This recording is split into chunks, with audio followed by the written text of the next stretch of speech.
Well, well, well. Welcome back to Getting Epic. Sorry about this. I just jumped out of the pool. Figured I would jump in front of my new screen I just set up. What do you think of the green screen? Maybe I can put a cool background back there. I don't know, let's try it.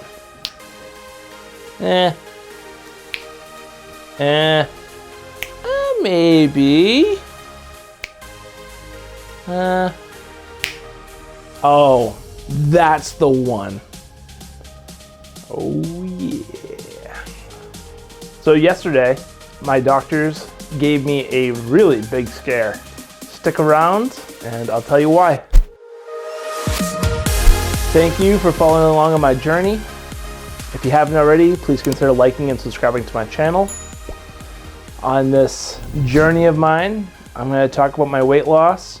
I'm going to talk about all my medical issues and just a bunch of random things along the way.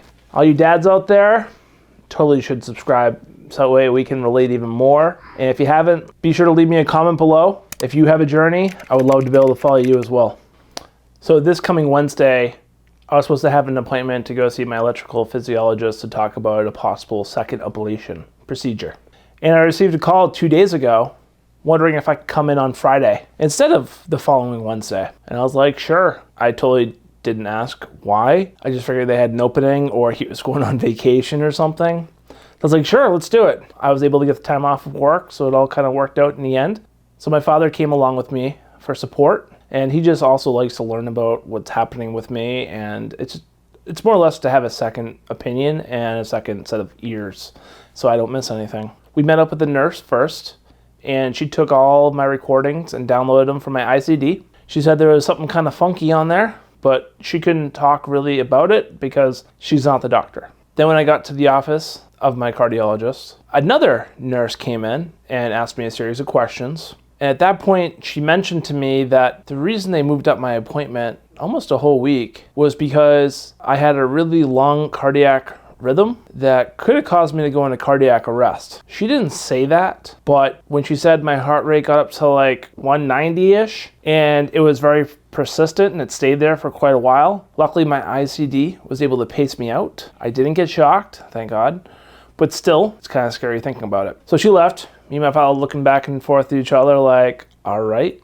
She was a little vague. Then about 5 minutes later, we get the knock, knock, knock, and in comes my electrical cardiologist and my primary HOCM cardiologist. They like totally ganged up on me. My jaw kind of dropped. I was like, oh crap. What's about to happen? Now keep in mind, I thought I was possibly gonna have an ablation. My bag's in the car ready to go.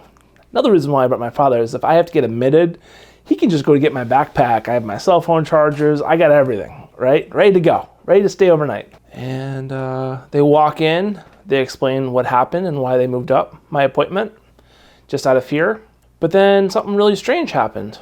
Like I talked about in a previous episode, I started at the Health and Wellness Center for weight loss surgery at Tufts. The doctors must have reached out to them. They found out, and they think it's better for me to focus on the weight loss than it is to have another ablation. The reason for it is my second ablation is going to be kind of a risky one.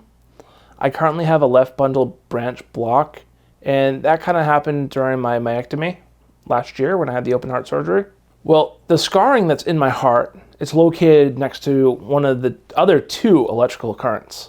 If they got too close and they burned the area, if that happened, I would only be able to have one side of my heart functioning on the electrical side of things. So at that point, my ICD would turn into a pacemaker, and I'd be pacemaker dependent for the rest of my life. That's huge. I mean, I don't know if that's a good thing or a bad thing. You hear about people living forever, on a pacemaker, and they literally die because their heart just won't go. Like, I think it's kind of cool, but kind of like scary. I don't know what to think. I more or less just want to be normal. I don't want to have to take a bunch of medication to just live. I agreed with them, so we're going to move forward with the surgery. And then after I've kind of healed up, they're going to reassess me, and at that point, maybe we'll have an ablation. I should also keep in mind that it's been 67 days since I've been off amiodarone. and I was pumped.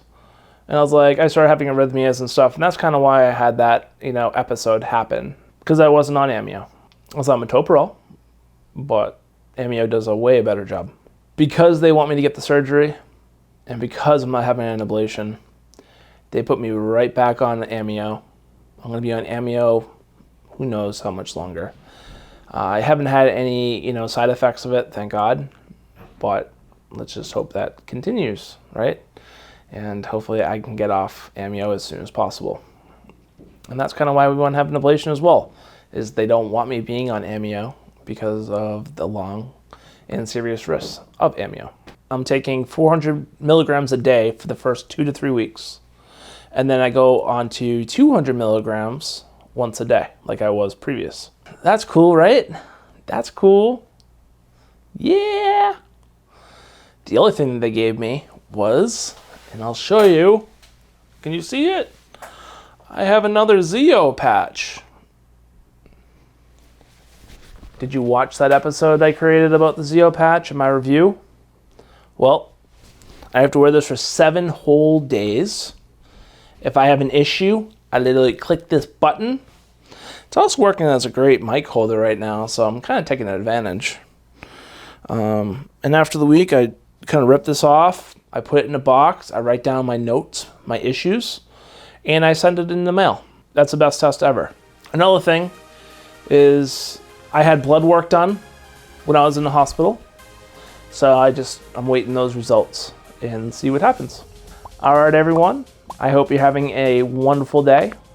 Thank you for tuning in. Be sure to subscribe to my channel because only 30% of you are actually subscribed. All right. See you on the next one.